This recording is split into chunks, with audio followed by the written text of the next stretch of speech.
আসাম থেকে আমি সীমা, ডিডিএস ব্লগে আপনাদের সবাইকে স্বাগত আর অনেক অনেক ভালোবাসা জানিয়ে আমার আজকের ব্লগটি শুরু করলাম। প্রতিদিনের মতো আজও নিয়ে এসেছি নতুন আরেকটি ব্লগ। আশা করি আপনাদের ভালো লাগবে, আর যদি ভালো লাগে তাহলে প্লিজ একটা লাইক দিয়ে প্রথম থেকে শেষ অবধি থাকার অনুরোধ করছি। আর যদি বেশি ভালো লাগে তাহলে সাবস্ক্রাইব করে আমার পাশেই থাকবেন। আর যারা সাবস্ক্রাইব করে অলরেডি আমার পাশে আছেন তাদেরকে আমার অন্তর থেকে অসংখ্য ধন্যবাদ আর অনেক অনেক ভালোবাসা।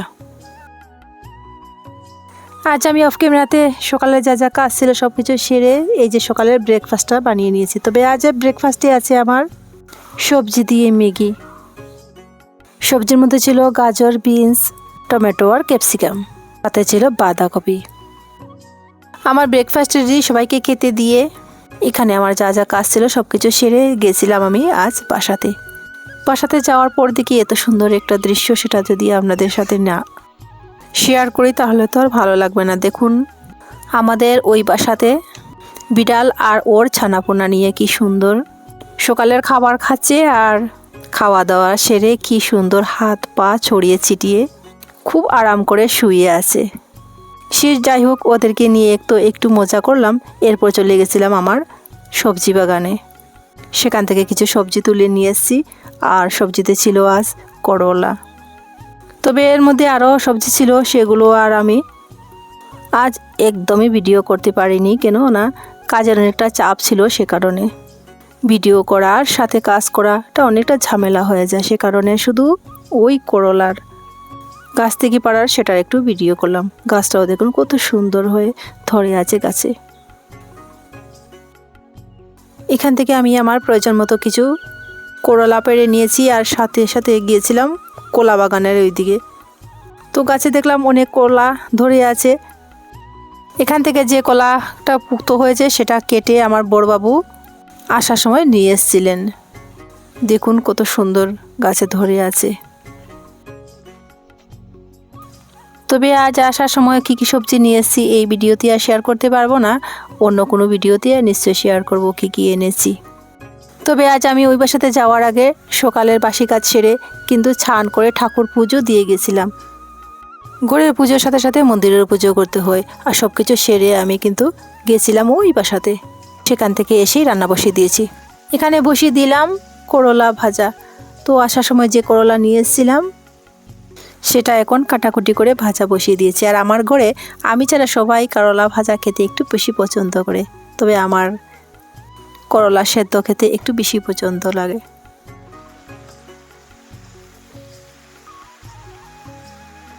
এরই সাথে এনেছিলাম গাছ থেকে শিম, আলু, টমেটো। তো এখন এটাও কাটাকুটি করে বসিয়ে দিলাম রান্না।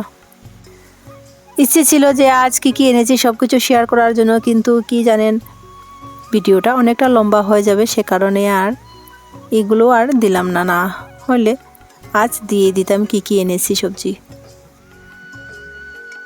তো বন্ধুরা, গতকালের ভিডিওতে আমি তো কোনো ভয়েস ওভার দিইনি, তবুও আপনারা আমাকে এত ভালোবাসা দিয়েছেন, আর আপনাদের ভালোবাসার সাথে সাথে এত সুন্দর সুন্দর মিষ্টি মিষ্টি কমেন্ট করেছেন।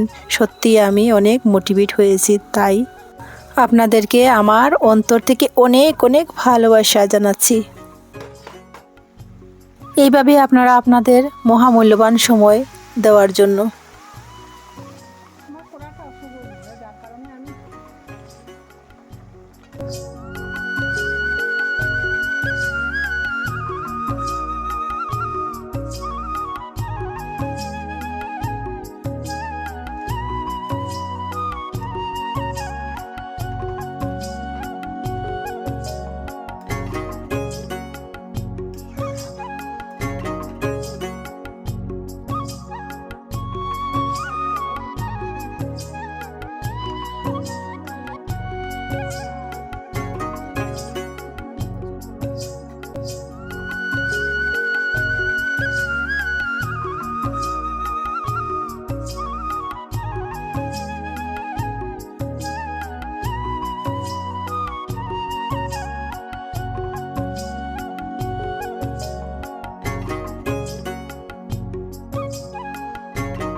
গতকাল যে পুকুর থেকে মাছ আনা হয়েছিল, কিছু মাছ তো গতকাল খেয়েছি আর কিছু রয়েছে। তো আজ ওই মাছ দিয়ে শিম আলু দিয়ে রান্না করছি।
শিম আলু মাছ নামিয়ে এখানে বসিয়ে দিলাম বিনস, আলু, টমেটো আর দিয়েছি বেগুন। তা দিয়ে আজ শুকনো শুকনো চচ্চড়ি বানাবো। সবগুলো কিন্তু আমাদের বাগানের সবজি।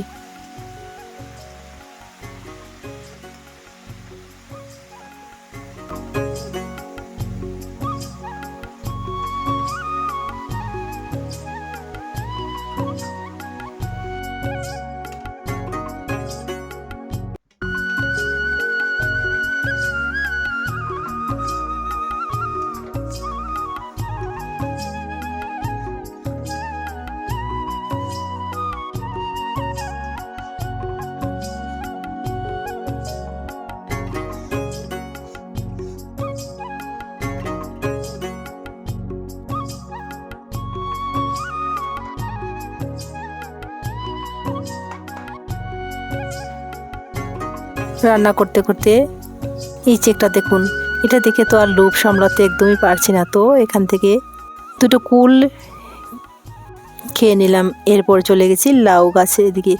তো এখান থেকে কিছু লাউ পাতা তুলে নিলাম। এটাও কিন্তু আমার খুব পছন্দের একটা খাবার। এটা খেতে আমার খুবই একটা ভালো লাগে। লাউ পাতা বাটা তুলে কলের জল দিয়ে ভালো করে ধুয়ে নিচ্ছি। এরপর দেখুন, এখানে কিন্তু আমার ছেলে জং চাক ফুটছে।